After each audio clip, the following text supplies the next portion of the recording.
Hello అండి. ఇవాల్టి రెసిపీలో వచ్చేసి పోహాతోటి డిఫరెంట్‌గా స్నాక్ ఎలా ప్రిపేర్ చేసుకోవాలో చూపిస్తాను. చాలా సింపుల్‌గా అయిపోతుంది. ఈజీగా కూడా ఉంటుంది. పిల్లలకు కూడా బాగా నచ్చుతుంది. ముందుగా స్టవ్ పై కడాయి పెట్టేసుకొని అది బాగా హీట్ అయిన తర్వాత ఈ పోహాని అందులోకి యాడ్ చేసుకొని ఒక 2, 3 మినిట్స్ వరకి మీడియం టు లో ఫ్లేమ్‌లో పెట్టేసుకుంటూ వేయించేసుకోవాలి. అలా వేయించుకోవడం వల్ల ఇవి కొంచెం క్రిస్పీగా అవుతాయన్నమాట.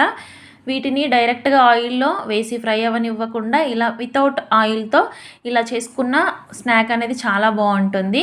ఇలా మొత్తం బాగా కలిపేసుకోవాలి. ఇలా మనకు కొంచెం కలర్ చేంజ్ అయిపోయి క్రిస్పీగా రెడీ అయిపోయిన తర్వాత స్టవ్ ఆఫ్ చేసుకొని అదే కడాయిలోకి కొంచెం ఆయిల్ యాడ్ చేసుకొని పల్లీలను యాడ్ చేసుకోవాలి. పల్లీలు కొంచెం ఎక్కువగా ఉంటే పిల్లలు బాగా ఇష్టపడతారు. ఇలా పల్లీలు వేయించేసుకున్న తర్వాత ఇప్పుడు దీంట్లోకి కొంచెం కరివేపాకును కూడా యాడ్ చేసుకొని పచ్చివాసన పోయేంత వరకు వేయించేసుకోవాలి. తర్వాత దీంట్లోకి కొంచెం పుట్నాల పప్పును కూడా యాడ్ చేసుకోవాలి. తర్వాత జీలకర్ర యాడ్ చేసుకోవాలి. ఇలా వేసేసుకొని ఇలా కొంచెం కలర్ చేంజ్ అయ్యేంత వరకి దీన్ని కలుపుకుంటూ వేయించేసుకొని స్టవ్ లో ఫ్లేమ్‌లో పెట్టేసుకొని కొంచెం పసుపు యాడ్ చేసుకోవాలి. తర్వాత దీంట్లోకి కొంచెం సాల్ట్ యాడ్ చేసుకోవాలి. కొంచెం కారం యాడ్ చేసుకోవాలి. కొంచెం ధనియా పౌడర్ కూడా యాడ్ చేసేసుకుంటే మనకి తినేటప్పుడు ఫ్లేవర్ అనేది చాలా బావుంటుందనమాట.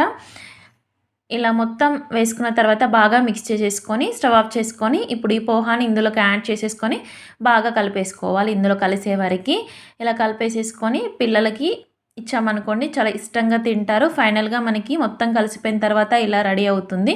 స్నాక్ లాగా కూడా పెట్టేయొచ్చు స్నాక్స్ బాక్స్‌లో. చూసారు కదా ఫ్రెండ్స్, ఈ రెసిపీ మీకు నచ్చితే లైక్, షేర్, కామెంట్ చేయండి. Thank you for watching friends.